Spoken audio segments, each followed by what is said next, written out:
You have a fundamental right enshrined in law by this General Assembly to make decisions with regard to your child's upbringing, education, and care. And we will protect and reassert that right. Newly inaugurated Virginia Governor Glenn Youngkin won on giving power back to the parents. It's something a lot of parents in a lot of states wish they had. And part of that power back to the parents is a new executive order banning school mask mandates. Parents may, in the governor's words, elect for their children not to be subject to any mask mandate in effect at the school or education program. Schools and parents across Virginia are divided. Now there are threats of lawsuits from both sides. Mask enthusiasts and school districts are thinking of suing the governor's office and vice versa. School psychologist Dr. Robyn Koslowitz is with us now to discuss. All right, Doc, we can all agree that being in school with a mask is better than distance learning, right? Definitely. Kids need to be in school. That's the one thing that's too risky to avoid. And the research on whether or not masks work or not to prevent transmission is dicey at best. There was a North Carolina study, not a single child to teacher transmission among 90,000 kids. But I'm looking at some of this Brown University data that we researched. Early learning composite scores went way down in 2021 as kids were forced to wear masks. Verbal development also just crashed in 2021. There's a real cost to kids of wearing masks. Yes, kids do.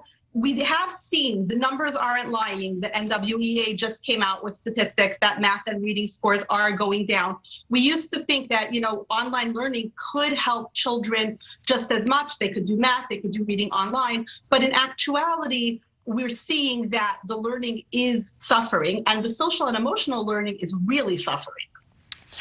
Explain why wearing a mask, even during in-person learning, hurts social development.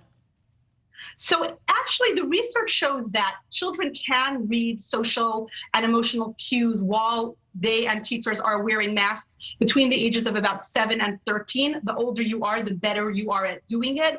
But the younger you are, when you're under 7, pre-verbal infants, toddlers really need the entire face. The younger you are, the more of the face you need in order to be able to sort of connect speech to emotional states. Yeah, and the more the youngest kids need to be able to see their teachers' faces in the like. You think about it in Chicago, more kids die of gunshots in Chicago than they do of COVID. You don't make kids wear bulletproof vests. Hard to make the argument for them to wear masks. So I certainly believe masks and being in in-person school is preferable to, to being in virtual school, because I think that children go to school to learn to socialize, and that you cannot do, at home. Yeah. But not wearing masks, or at least having teachers wear clear masks, is infinitely preferable. There's probably a reason in Europe they're now all not wearing masks for this very same reason among kids, and because the transmission's so low. Hey, I'm really sorry we got to run, but we appreciate the time. Thank you. Thanks for watching. Click the red subscribe button below so you can get more of NewsNation's fact-driven, unbiased coverage.